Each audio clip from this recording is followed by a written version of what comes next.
Angin malam dari kebun karet Banyuwangi terasa lengket di kulit Ahmad. Ia berdiri sendirian di jalan Tanah Merah setelah mobil bak truk terbuka yang mengantarnya pergi tanpa suara. Gelap menelan semuanya. Di depannya ada jalan setapak sempit. Tanahnya licin. Akar-akar pohon karet menjulur seperti tali siap menjegal kaki. Ujung jalan itu mengarah ke pendopo tua beratap limasan, tempat kerjanya. Ahmad menarik napas panjang. Ia membayangkan ibunya yang sakit di rumah. Ia tidak boleh mundur. Ia butuh upah besar dari pekerjaan ini. Ia melangkah. Suara tanah berlumut terdengar seperti bisikan halus di telinganya. Tak ada jangkrik, tak ada burung malam. Sunyi seperti kuburan. Sebuah gerbang kayu rendah muncul dari balik kabut tipis. Saat Ahmad mendekat, seorang perempuan keluar membawa lampu cempor. "Kowe Ahmad?" tanyanya pendek. "Iya," jawab Ahmad. "Aku Sari. Ayo mlebu." Sari berjalan duluan tanpa menoleh. Ahmad mengikutinya masuk halaman pendopo. Bangunan itu besar tapi renta. Tiang jati tertutup lumut hitam. Lantainya keramik pecah di banyak sudut. Bau dupa bercampur amis menyambut hidung. Di tengah pendopo ada sesajen. Kelapa hijau, kembang warna-warni, kendi air, gulungan kain putih panjang seperti ular tidur. Seorang pria berkumis duduk di sudut sambil menggulung tembakau. "Aku Darto," katanya lirih. "Kita bertiga sing dijaluk ngerawat Ratna." Ahmad mengangguk pelan. Sari menutup pintu pendopo. Suaranya turun jadi setengah bisikan. "Ana aturan sing kudu kowe eling." Ahmad fokus mendengar. "Sepisan, ojo takon masalah Ratna lan keluargane. Kapindo, yen dheweke nangis ngguyu utawa ngomong ojo ndelok mripate. Katelu, sakui setengah wengi nek krungu suara sakan jaba ojo dijawab." Ahmad ingin bertanya kenapa, tapi lidahnya keluh. Udara di pendopo mendadak berat, seperti ada mata gelap yang memperhatikan dari langit-langit. "Ratna ana ing kamar mburi," kata Darto pelan. Dari balik pintu kayu di sisi kanan, terdengar suara napas, panjang, berat, tidak seperti manusia. Ahmad mendekat. Jantungnya memukul dada. Ia dorong pintu itu pelan-pelan. Bau busuk langsung keluar seperti hembusan panas dari perut bumi. Seperti bangkai direndam minyak tanah.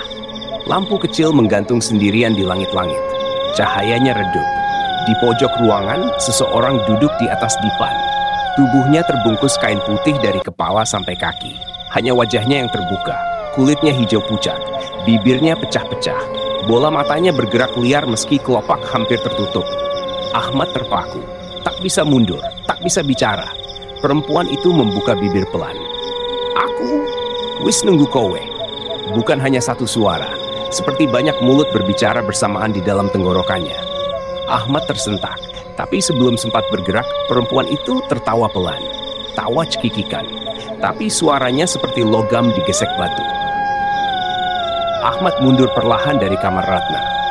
Pintu ia tutup rapat.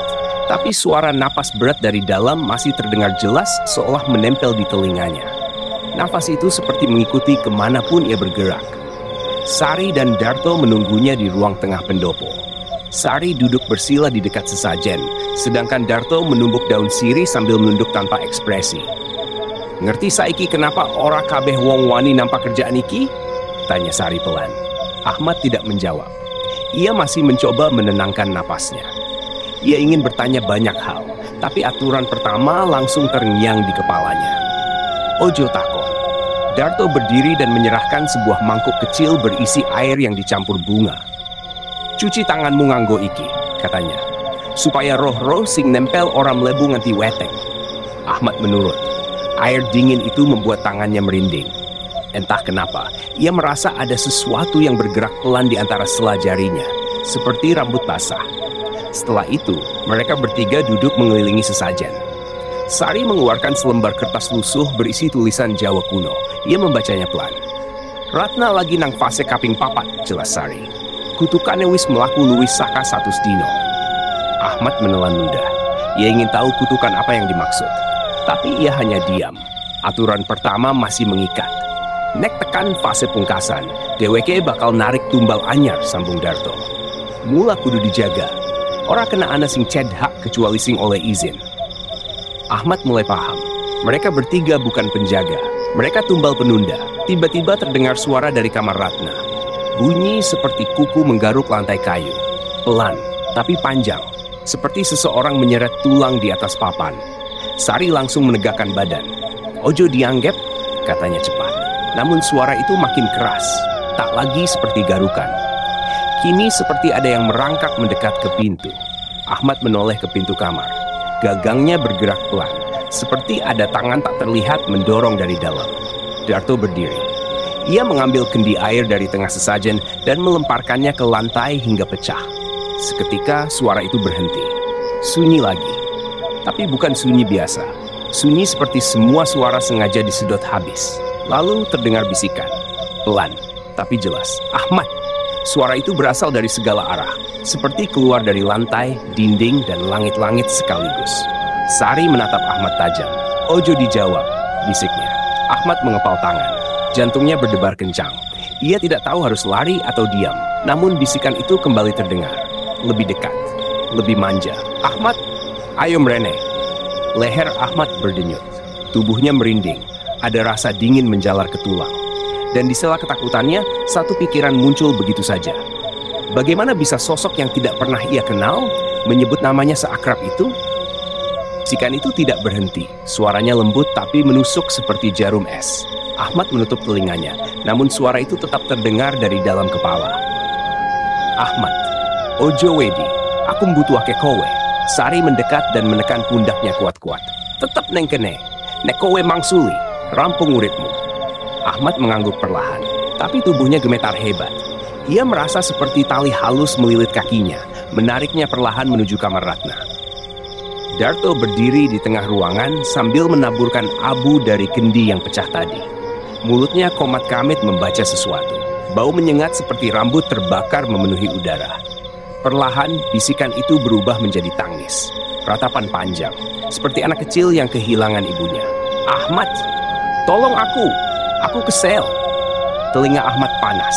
Ia ingin menutup mata, tapi bayangan wajah Ratna muncul begitu jelas dalam pikirannya. Wajah hijau pucat itu, bibir pecah-pecahnya, matanya yang bergerak liar.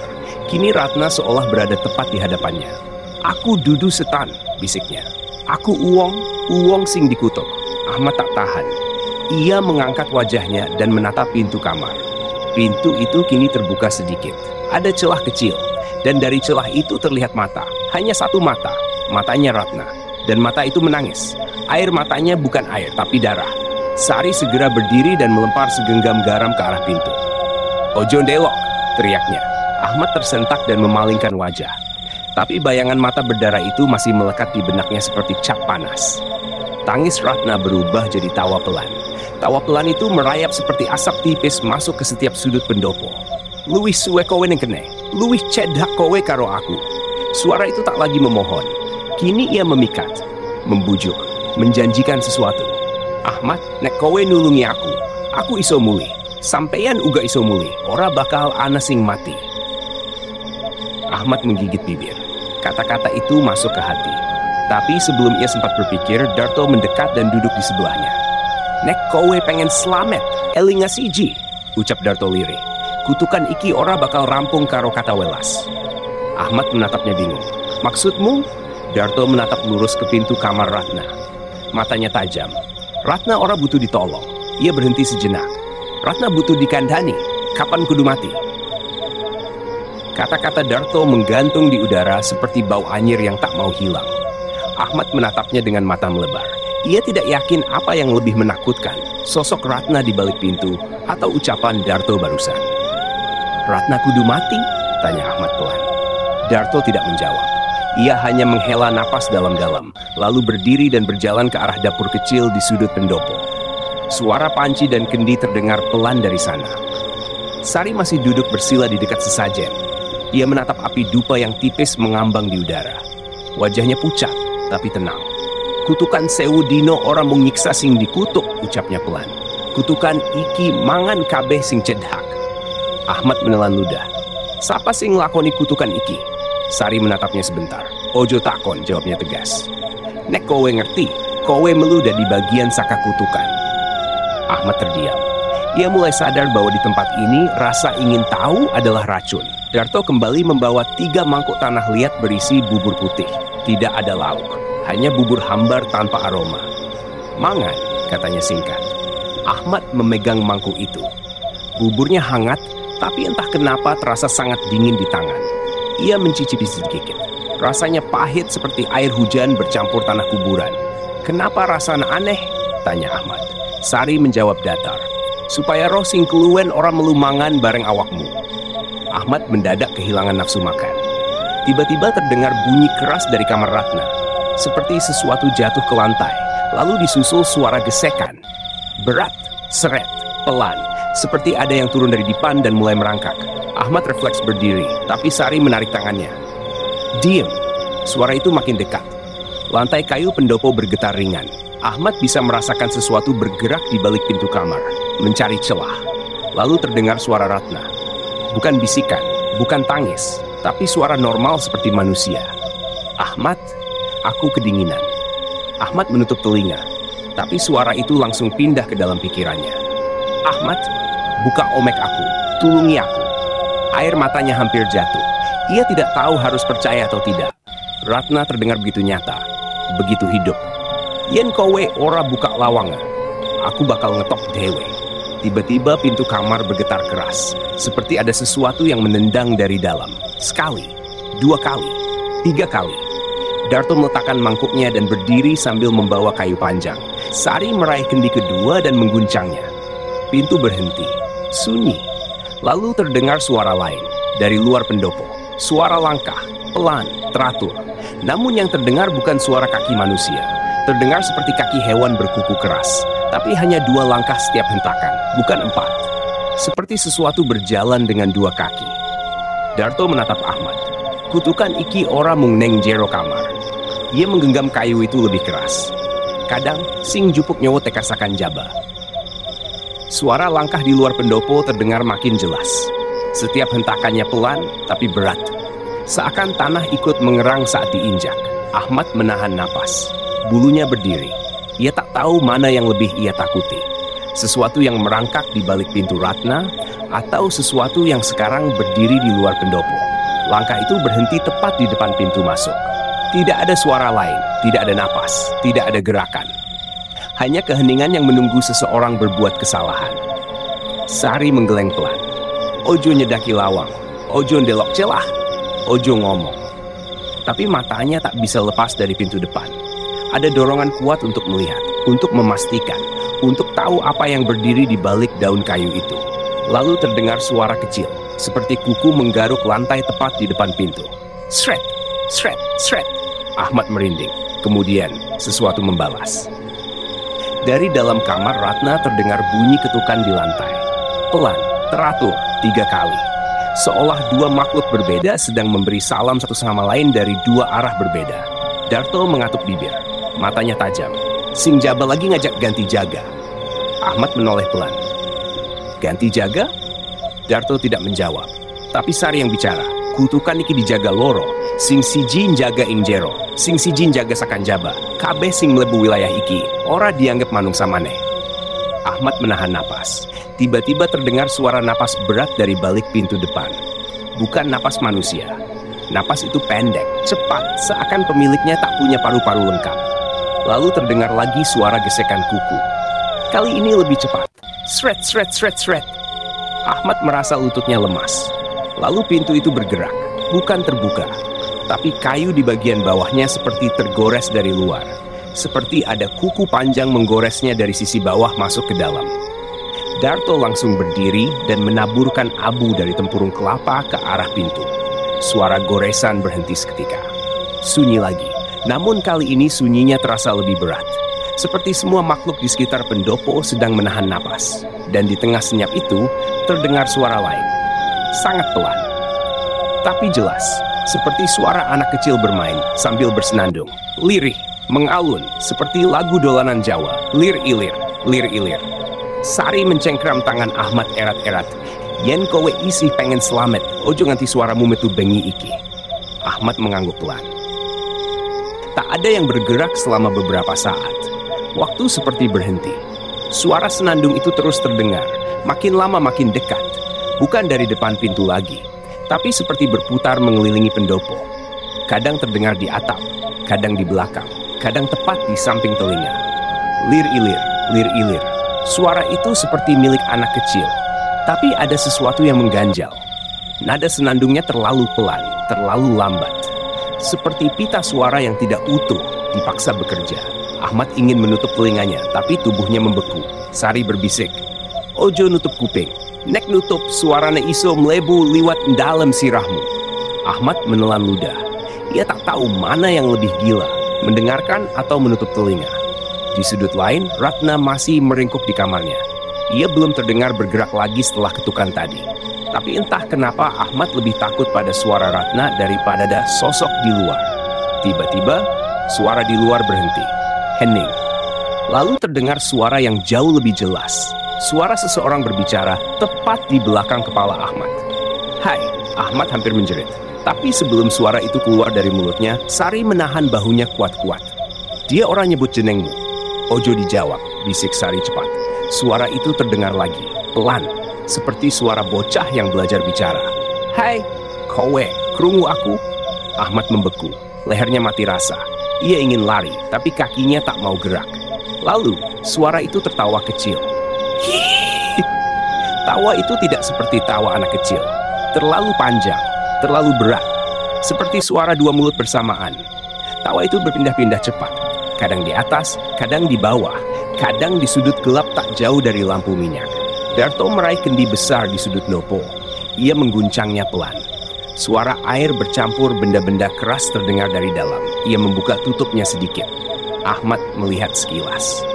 Di dalam kendi, ada air keruh bercampur rambut panjang dan potongan kuku manusia. Darto mencelupkan tangannya ke dalamnya, mengambil segenggam air dan menaburkannya ke lantai. Asap tipis muncul.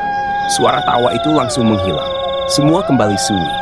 Tapi kali ini, heningnya terasa berbeda. Bukan hening karena makhluk itu pergi, tapi hening karena makhluk itu sedang memperhatikan mereka dengan lebih serius. Darto memandangi kendi itu tanpa berkedip, lalu berbisik lirih. "Malam iki, dudu sekadar ujian." Sari menatap Ahmad. "Malam iki, wis, mulai perjanjiannya." Ahmad menelan ludah. Ia belum mengerti maksudnya. Dan angin mendadak berhenti. Bahkan daun-daun pepohonan di luar seperti dipaksa diam. Suasana terlalu sunyi untuk disebut malam biasa. Ahmad menatap kendi berisi air dan potongan tubuh manusia itu. Tenggorokannya kering. "Itu, buat apa?" Darto menoleh perlahan. Matanya gelap. Tumbal cair. Saka wong-wong sing tau berjanji.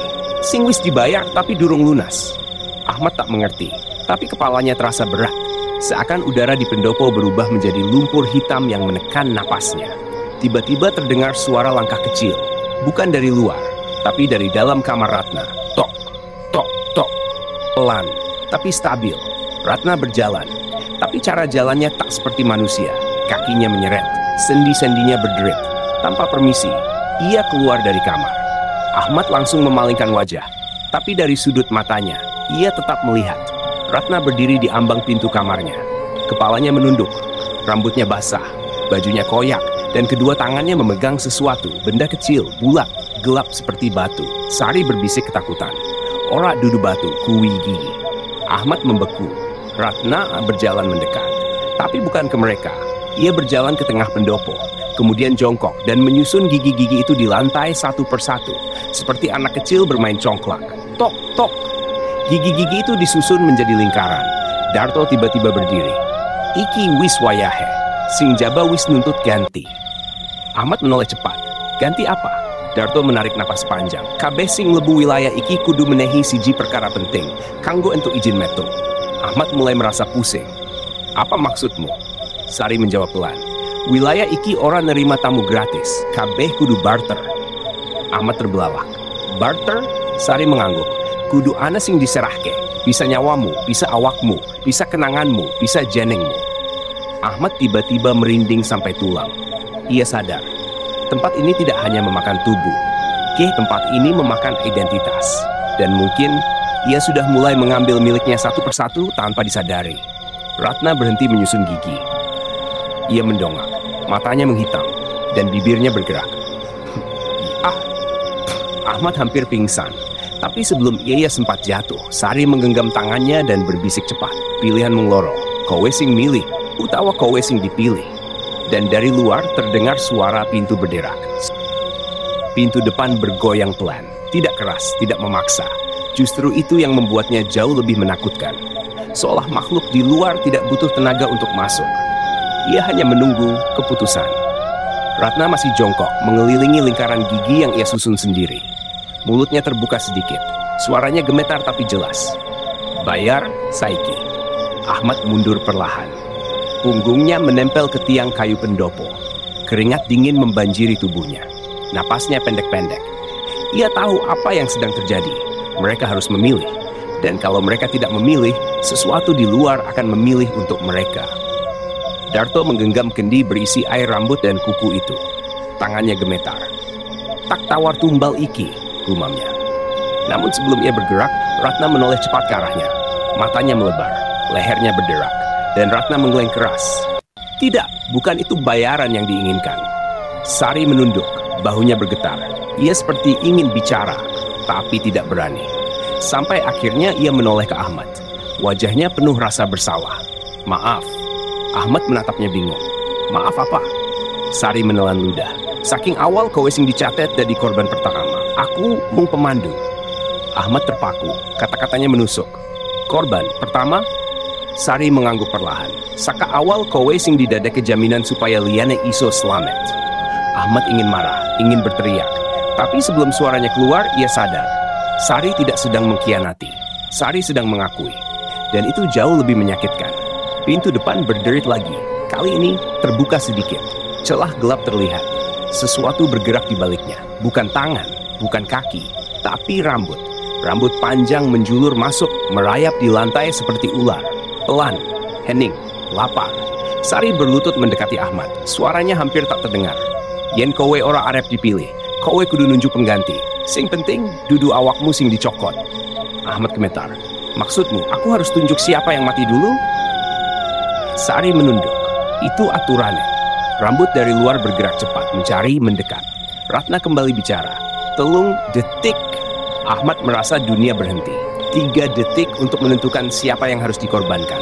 3 detik untuk memutuskan siapa yang hidup. 3 detik untuk menggadaikan manusia lain demi dirinya sendiri.